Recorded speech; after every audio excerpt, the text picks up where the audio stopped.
Ramogi e wach mama kodhok bende makoro wango eni nyathi moro ma jahigni 10 owe anyuolane kod jogweng' ma Kibingoti e kaunti ma Kirinyaga gi Buok bang' kawachore ni nokawo ngimane e yo mapok oyangi.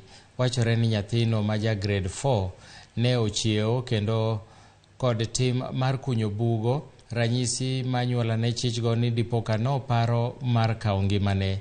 Beti Juma keto ler e wi midhiero ni. Kuyo gi lit okwako lwasi e gweng' ma Kibingoti mayudore Ndia e kaunti ma Kirinyaga to ka nyathi ma ja grade 4 e skul primar ma Kibiringwi okawo ngimane owuon gi tol e odgi e wi gino mapok oyangi. Kaluwore gi Dagi Ros Nyambura, nyathino ma jahigni 10 ne ochiewo kod tim mar kunyo bugo mane okoni odwa pidhe rabolo. Gino mane okelo chich ni chal ka gima ne osechich gi medo bedo e pinyni. Shiba kubwa sana akashiba. Akaniambia, nikamuuliza unashiba hiyo shimu ya nini? Akaniambia hiyo shimu mimi nasiba ya kupanda madizi. Nikamwambia hawezi kupanda madizi hapo kwa sababu ako na stima. Sika hiyo simu nikuonyeshe pale mnashiba shiba. Alishinda akisibua shimo hiyo siku, lakini mimi naona hizo vitu zote alifanya hiyo siku ni kama ni science. Alikuwa anajaribu kutuonyesha hata kuwa na sisi, lakini sisi hatukuelewa. Juu ni mambo mingi, hata marafiki wengi.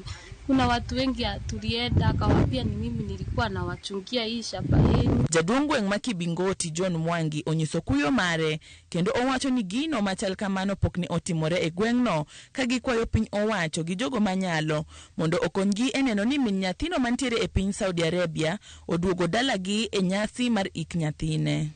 Kujawahi kufanyika kitu kama hiki area hii, japokuwa tu ni bahati mbaya iliingia. Tunasikia. Lakini wakati uliingia ku area hii yetu, na ndio tunasema kama ni roho ya shetani ishindwe. Na nikisema kidogo, mamake hayuko area, ako Saudi Arabia, na nikumaanisha kwamba tunaweza kusema tu kama tunaweza kupata usaidizi ndio huyo mamake akuje ndio ahudhurie mazishi ya mtoto yake. Ni vizuri sana. Outside Kenya alienda tu kuwatafutia juu ya wao au watoto wake wawili juu anawapenda. Ako outside Kenya, lakini tulimwambia hiyo mambo na akaitikia, akasema itakuwa cost kukuja huku Kenya, akasema tuendelee na mazishi. Sasa naomba wasamaria wema wajitokeze kutusaidie, hii ni mzigo mkubwa sana.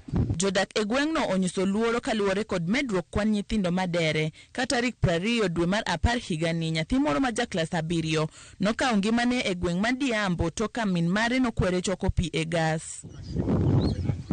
Tarik 22 dwe mar 11 higani nyathi machielo ma ja grade 4 nokawo ngimane kaluwore kod luoro ni ibiro chwade bang' sufuria mane odhi omo godo pi e aora lalne. Kama chielo e gweng' ma Maendeleo bende nokawo ngimane e wi wach gweno mane gilaro gi nyawadgi. Obila osechako timo nonro mar yango gima dibed ni kelo tho makamagi. Beti Juma, Ramogi TV. E weche mamoko bende ni